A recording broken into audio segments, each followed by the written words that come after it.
Good evening, good evening. So I'm coming through because I'm not giving up on my testimony, my truth. It's true crime that really happened to me.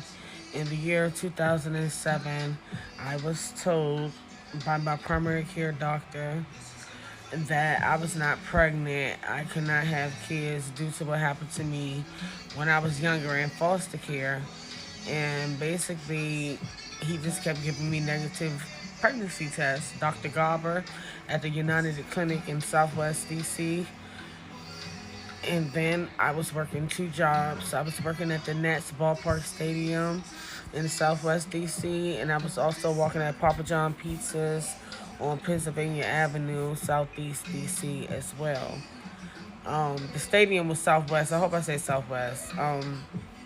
Yeah, so me was working two jobs, trying to make it out of the hood, you know, and basically I kept collapsing. I just kept getting sick and sick, and I couldn't figure out what was wrong with me, So then my body began to swell, and it had a lot of fluid to where I was swollen to where my body just bust open by itself, and my flesh was hanging out, and I would go to the hospital for help, and they would push me out the door as if I didn't have any insurance, which I had insurance. I had Medicaid and Medicare, and still was denied treatment. So, making a long story short, I was called in on my day off, April the 17th, 2008, to go cook for the Pope at the Ballpark Stadium in Southwest Washington, D.C. The date was April the 17th. I remember that date because I was off that day and I was called in on my day off, and then I was actually fired on my day off. I was accused of stealing because I kept running to the restroom. Whole time, I'm not even knowing that I'm pregnant. I did not know I was in labor or nothing. So basically, I had a small amount of a DRUG in my system. I don't want to leave that out, but yes, I smoked before I went to work. It helped me with my pain and my suffering, the pain and suffering I was going through. I had to self-medicate myself. Had I known I was pregnant, I would have never did that, but yeah, I did do it, so I don't sugarcoat or hide anything. So I was fired, accused of stealing. I never stole anything. I was in labor, basically. So I collapsed again on the way home. Someone helped me up off the ground, a man. I made it to my building by the grace of God, and I collapsed again on the fourth floor of my apartment building to where my neighbors found me stretched out, left for dead, and called 911. I was then being put on a stretcher, billed to MedStar Washington Hospital Center, Northwest Washington, D.C. Then I dozed off. I woke up to the monitor and hot jelly on my tummy. And I'm looking at a monitor, looking at two big babies inside of me. Like, wow. I seen one sack. So one sack is identical, you guys. One sack, two babies. Okay?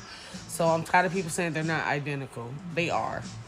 And basically, after that, the lady, when I woke up and I said, oh, that's why I keep collapsing. I thought I was told that I couldn't have kids. And then she rolled her eyes and moved the monitor. Then that's when she walked to the table. She picked up the phone and was talking to someone. Next thing you know, you get two doctors run rushed in the door saying, oh, you're not going to make it. Me have to wheel you to labor and delivery stat. You and your babies aren't going to make it. I pulled my phone out to call my emergency contact, my family. A doctor confiscated my phone. And then they were wheeling me down the hall. The other doctor, who was an African woman, I cannot pronounce her name, but she was injecting an unknown substance through my IV that kept making me woozy, go in and out, right? So as I'm getting down the hallway, my eyes is a little blurry or whatever, and I'm looking like, damn. So I see the lights getting brighter. So as I get closer, in the operating room that they were about to push me in, it was a celebrity there that played on the blind side, and she had photographers there taking pictures. She looked at me dead in my face. I looked at her. I didn't know what she was there doing that day, you know, but I was happy to see a celebrity. I wasn't thinking nothing of it, you know. I'm on operating table. Baby A came out first. Who was Baby A was the one that was stolen. He was a boy, head full of hair. The doctor ran out the room, my baby crying. I never got a chance to name him or hold him. So I'm tired of people saying, oh, this celebrity adopted her baby in 2010. Of course, she could tell y'all that, but that's not the truth. The truth is she been had my son since day one, okay? And she came out with an article saying that she adopted him in 2010. That lady already had my son since day one, since April, okay? And the cover up comes in with my son that lives with me. His birth certificate is wrong, the wrong month, all that. Then this celebrity is claiming that my biological son, Lewis, who I never got a chance to name, is 14, when Lewis will be turning 17 next month, April the 17th. My boys will be 17. You know, that is Lewis' real age. Lewis is not 14, he is 17. And so help me God on my mother and father graveyard, man. Me telling y'all the truth. That is my son, okay? I know my child. That is my child. And he looks just like his brother. And they've been separated from birth, but growing up being separated, they always like the same thing. My son ran around the house in the Batman cape I used to make with him out of sheets his father used to do. And then me see his twin on the internet with a Batman thing on as well. Then me see they picked the same exact glasses out. They probably got the same eye problem, you know? And then they had a buck tooth teeth. They got the laser eye like me. They got the nose, the high cheekbones, the bushy eyebrows. Come now. That's my son. I'm not going to lie. I have been fighting since day one. I was kicked out of the hospital for kept calling 911. Nor did they ever allow me to talk to the police. They tried to make the police think that me was crazy indeed. You understand? They lied about everything. They sent me home with a home health aide named Rima, an African woman who was cooking my food and pouring my drinks and going with me to my doctor's appointment. The same person that did very nasty things to me. And if you want to know more, purchase my book. It's called Left for Dead, God's Unexpected Miracle. It is on Barnes & Noble, Amazon, and Kindle. Okay? Yeah. Look into the copy of it, you know, and it'll tell you the whole thing from day one to right up to now. Yes, we are. Some noodles. Spicy noodles. You don't want chicken and french fries? No? You want spicy noodles? Ask your brother to make it.